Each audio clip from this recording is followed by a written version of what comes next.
அமெரிக்காவில் குடியுரிமை வாங்கணும்னு நினைக்கிறீங்களா? எந்த ஒரு ரெஸ்ட்ரிக்ஷனும் இல்லாமல் ஈஸியாக நீங்கள் டைரெக்டாக குடியுரிமை பெறலாம். அப்படிப்பட்ட ஒரு விசாவை தான் ட்ரம்ப் அவர்கள் இன்ட்ரடியூஸ் பண்ணியிருக்காங்க. அது என்ன விசா, எப்படி ஒர்க் ஆகுது, இது யார் யாருக்கு பயன்படும் அப்படின்றத இந்த வீடியோவில் தெளிவாக பார்க்கலாம்.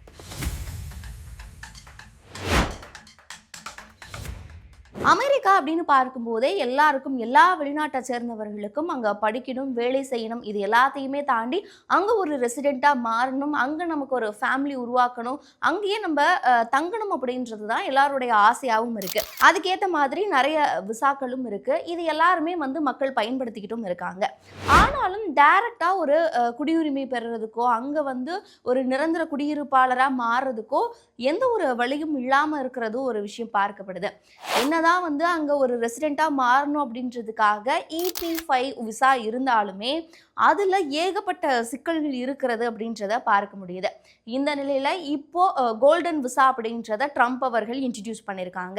முதல்ல இந்த கோல்டன் விசா பார்க்கறதுக்கு முன்னாடி நான் சொன்ன மாதிரி இந்த EP5 விசா அப்படின்னு சொல்கிறாங்களே, அது எப்படி ஒர்க் ஆகுது, ஏன்னா அதுக்கு மாற்றாக தான் இப்போ இந்த கோல்டன் விசா அப்படின்றத எடுத்துகிட்டு வந்திருக்காங்க.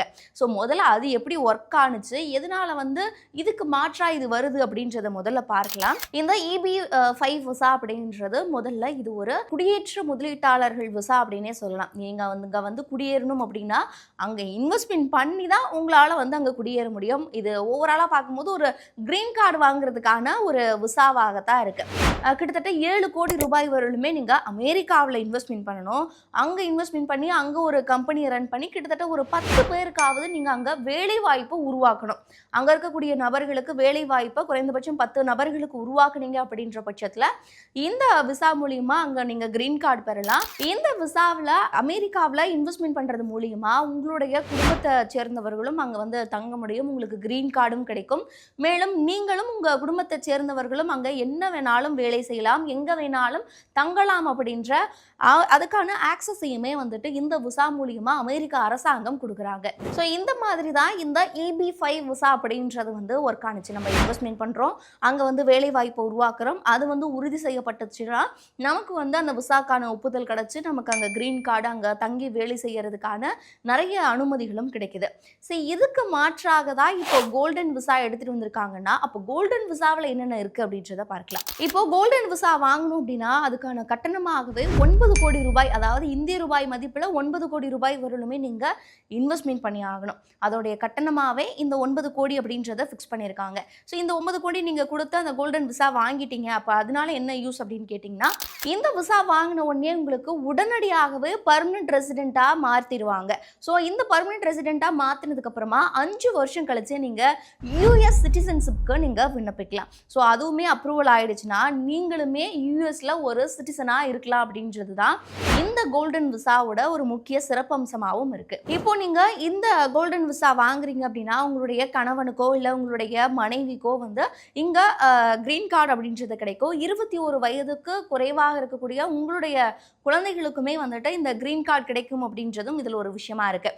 நீங்கள் பர்மனெண்ட் ரெசிடெண்ட்டாக மாறினதுக்கு அப்புறமா அங்கே அமெரிக்காவில் இருக்கக்கூடிய எல்லா இடங்களுக்குமே நீங்கள் போகலாம். அமெரிக்காவிலேருந்து மற்ற நாடுகளுக்கு போகிறீங்க அப்படின்னா கூட பாஸ்போர்ட் மூலியமாக நீங்கள் மற்ற நாடுகளுக்கும் போயிட்டு அமெரிக்காவுக்கு வரலாம் அப்படின்ற நிறைய சலுகைகளும் இந்த கோல்டன் விசாவில் இருக்குது. மேலும் அமெரிக்காவில் நீங்கள் எங்கே வேணாலும் வீடு வாங்கலாம், எங்கே வேணாலும் தங்கலாம், என்ன தொழில் வேணாலும் செய்யலாம், எல்லா பர்மிஷனும் எல்லா ஆக்சஸும் உங்களுக்கு அமெரிக்காவில் கிடைக்கும். ஸோ இப்படி ஒரு கோல்டன் விசாவை தான் ட்ரம்ப் அவர்கள் ஏற்கனவே இன்ட்ரடியூஸ் பண்ணியிருந்தாங்க. அது இப்போ இம்ப்ளிமெண்ட் ஆகி இப்போ ரன்னிங்லேயும் இருந்துகிட்டு இருக்கு. இது முழுக்க அதிக முதலீடு செய்யக்கூடியவர்களுக்கு இல்லை அதிக பணக்காரர்களாக இருக்காங்கன்னா அவங்களுக்கு இது பொருந்தக்கூடியதாகவும் இருக்கு. ஸோ அமெரிக்காவில் தங்கணும், அங்கே இன்வெஸ்ட்மெண்ட் பண்ணணும், அங்கே அவங்க ஃபேமிலியை ரன் பண்ணணும் அப்படின்னு நினைக்கிறவங்க இந்த கோல்டன் விசாவை வச்சுட்டு அவங்க ஒரு சிட்டிசனாக அங்கே மாறலாம். மேலும் அங்கே அவங்களுடைய தொழில்களையுமே ரன் பண்ணலாம் அப்படின்றது தான் இதோடைய முக்கிய குறிக்கோளாகவும் இருக்கு. ஸோ இதை வச்சு பார்க்கும்போது ட்ரம்ப்புடைய குறிக்கோள் என்னவா இருக்கு அப்படின்றத முதல்ல பார்க்கலாம்.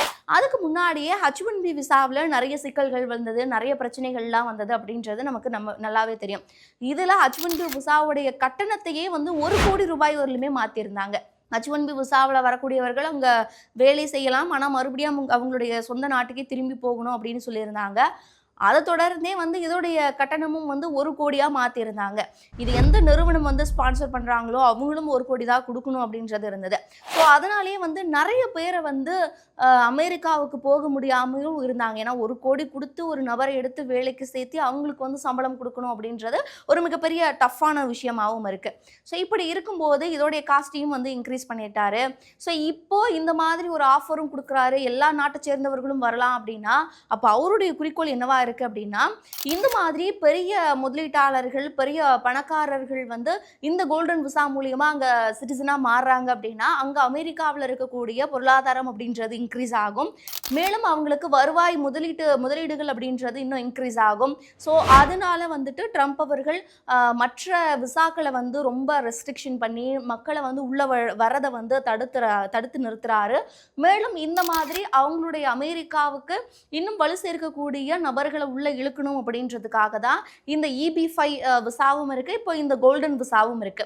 அதற்கு மாற்றாக இது வந்துட்டு இருக்கு. ஏன் அதுக்கு மாற்றாக அப்படின்னா, அந்த EB-5 விசாவில் நீங்க 10 பேர் வரலுமே அங்க வேலை உருவாக்கி இருக்கணும்.